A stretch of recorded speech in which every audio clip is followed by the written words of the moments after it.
శ్రీ వారాహిదేవి జ్యోతిష్యాలయం స్త్రీ పురుష వశీకరణం ప్రత్యేకమైన పూజలు చేయబడను. స్త్రీ పురుషులకు ఎటువంటి సమస్యలున్నా రోజుల్లో పరిష్కారం చేయబడను. ప్రేమ, పెళ్లి, ఉద్యోగం, వ్యాపారం, భార్యాభర్తల మధ్య సమస్యలు, కోర్టు వ్యాపారాలు, బ్లాక్ మ్యాజిక్, ఎటువంటి సమస్యలున్నా సరే దూరంలో ఉన్న ఫోన్ ద్వారా జ్యోతిష్యం చెప్పబడను. గురువుగారి ఫోన్ నంబర్ 7075910313. ఓం శ్రీ మాత్రే నమః. ఓం శ్రీ వారాహిదేవ్యే నమః. అమ్మవారి భక్తులందరూ కూడా నమస్కారం అండి.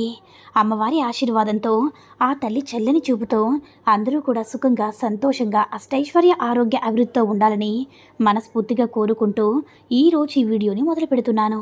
ఈరోజు వీడియో ఏంటంటే, మీరు కోరుకున్న వ్యక్తిని మీ వశం చేసే అత్యంత శక్తివంతమైన తెల్ల జిల్లేడు పరిహారం. ఒక్కసారి చేసి చూడండి. ఎవరైనా సరే మీ దారికి రావాల్సిందే.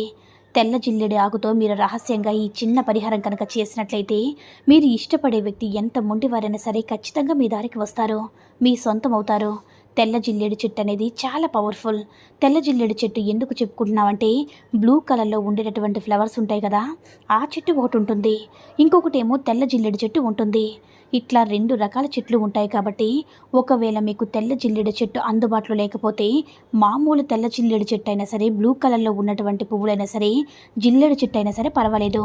ఏదైనా సరే మనకి ఇక్కడ జిల్లేడు చెట్టు అనేది ముఖ్యమైనది. చెట్టు అనేది మనకి పల్లెటూరులో వచ్చి సిటీలో కూడా ఖాళీ ప్లేస్లో కూడా ఉంటుంది. ఎక్కువగా కనిపిస్తే ఎక్కడికి వెళ్ళినా సరే మీకు చక్కగా ఆకు అనేది దొరుకుతుంది.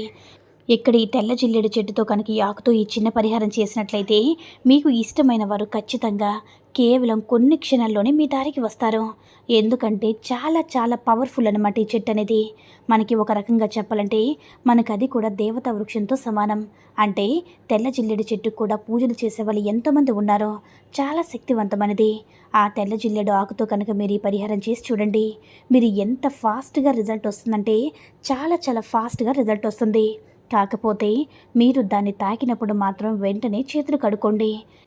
అయితే ఆ జిల్లేడు చెట్టు దగ్గరికి వెళ్ళి ఆకును కోసుకుని వచ్చిన తర్వాత ఆకును శుభ్రంగా కడగండి.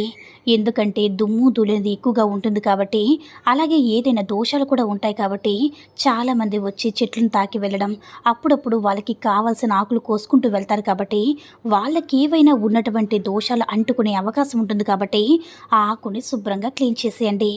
ఆ తర్వాత మీరు ఫస్ట్ వెళ్ళేటప్పుడు ఏంటంటే చిటికెడంత పసుపు, చిటికెడంత కుంకుమ ఆ చెట్టు దగ్గర తీసుకువెళ్ళండి. అలాగే కొంచెం బెల్లం కలిపినటువంటి వాటర్ ఉంటుంది కదా, ఆ బెల్లం కలిపినటువంటి వాటర్ కూడా ఒక చిన్న గ్లాస్తోనైనా సరే తీసుకొని, బెల్లం కలిపినటువంటి నీళ్ళను తీసుకుని, బెల్లం కరిగిన తర్వాత ఆ నీళ్ళని అక్కడికి వెళ్ళినప్పుడు మీరు ఏం చేస్తారంటే ఆ చెట్టుకు ఆ నీళ్లు పోసేయండి. బెల్లం కలిపిన నీళ్లు పోసిన తర్వాత దాని మీద చిటికెడ పసుపు, చిటికెడ కుంకుమ వేసేయండి. తర్వాత మీరు జిల్లేడు ఆకును కోసుకుని వచ్చేటప్పుడు మీ మనసులో సంకల్పం చెప్పుకోండి.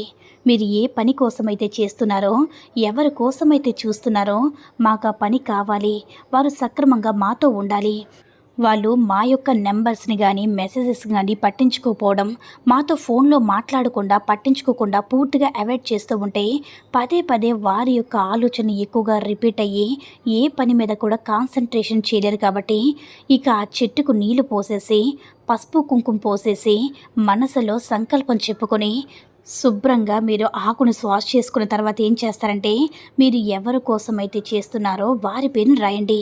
అబ్బాయి పేరు కావచ్చు, అమ్మాయి పేరు కావచ్చు, వాళ్ళ పేరు రాయండి. ఎవరైతే అంటే అమ్మాయి అబ్బాయి కోసం, అబ్బాయి అమ్మాయి కోసం చేసుకోవచ్చు. ఇలా రాయడం వల్ల మీకు ఫాస్ట్ రిజల్ట్ అనేది ఉంటుంది. ఇలా రాసిన తర్వాత మీరు ఈ ఆకు మీద ఎరుపు రంగు స్కెచ్తో రాయాలి. ఆకును శుభ్రంగా కడిగేసి ఎరుపు రంగు స్కెచ్తో రాయాలి. రాసిన తర్వాత మీరు ఏం చేస్తారంటే మనసులో సంకల్పం చెప్పుకోండి. డబ్బు కోసమైతే మీకు ఎంత డబ్బు కావాలో రాసుకోవచ్చు. ఇలా అబ్బాయి మాత్రం మాట్లాడాలి, చాలా మానసికంగా ఇబ్బంది పెడుతూ ఉన్నారు, ఏ పని మీద కూడా శ్రద్ధ చూపించుకోలేకపోతున్నాము అన్నవాళ్ళు ఎప్పుడైనా సరే మీతో మాట్లాడాలనిపిస్తుంది అనమాట. మాకు వాళ్ళే కావాలని చెప్పి మీరు ఏం చేస్తారంటే ఆకు మీద రాసిన తర్వాత అవి కాకుండా మీరు చెరువులో కానీ, మీ ఇంటి దగ్గర ఏదైనా నదులు, పిల్ల కాలువలు అలాంటివి ఉంటాయి కదా, పారే నీటిలో ఆకును వదిలిపెట్టాలి. మేము కలవాలని చెప్పి ఖచ్చితంగా గుర్తుంచుకోండి. ఆకుకి తొడిమి ఉండాలి. అలా మీరు ఆకును నీటిలో వదిలేయండి. ఇలా చేయడం వల్ల మీకున్నటువంటి సమస్య అనేది పూర్తిగా పోతుంది. అయితే మీ యొక్క సమస్య అనేది నీళ్ళలో వేసేస్తాం కాబట్టి ఆ నీటిలోనే పోతుంది. నీరు ఎంతో చాలా శక్తివంతమైనది కాబట్టి, మనకి ప్రకృతిలో ఒక భాగం కాబట్టి, పంచభూతాల్లో ఒకటి కాబట్టి నీటి నారాయణుడిగా కూడా చెప్పుకుంటారు. ఇలా నీరు చాలా శక్తివంతమైనది. ఆ నీటిలో వదిలేయండి. అయిన తర్వాత సమస్య అనేది పోయి మీరు కోరుకున్న వారి మనసు మార్పు రావడానికి ఖచ్చితంగా అవకాశం ఉంది. ఈ దోషం తీసేస్తుంది కాబట్టి ఇలా రాసేసి మీరు వదిలేసిన మామూలుగా ఇంటికి వచ్చి కాళ్ళు చేతులు కడుక్కోండి. కొన్ని క్షణాల్లోనే వాళ్ళ దగ్గర నుంచి ఫోన్ రావడం కానీ, లేదంటే మెసేజెస్ పంపించడం కానీ, అంటే ఇప్పటి వరకు ఎన్ని మెసేజ్లు పంపినా సరే రిప్లై రాక ఎంతో బాధపడుతున్నారు కదా, ఆ రిప్లై రావడం కానీ చూడడం కానీ ఏదైనా అవుతుందన్నమాట. ఫాస్ట్ రిజల్ట్ ఉంటుంది. 100కి 100% తిరిగి ఉండదు. డబ్బు పరంగా చేసుకుంటే డబ్బు పరంగా కూడా మంచి జరుగుతుంది కాబట్టి సింపుల్గా ఇలా నమ్మకంతో చేయండి. అద్భుతమైనటువంటి రిజల్ట్ తప్పకుండా పొందుతారు. ఈ వీడియో కనుక నచ్చినట్లయితే లైక్ చేసి షేర్ చేయండి. మరిన్ని వీడియోస్ కోసం మన ఛానల్ని సబ్స్క్రైబ్ చేసుకుని మాకు కొంచెం సపోర్ట్ చేయండి. ధన్యవాదములు.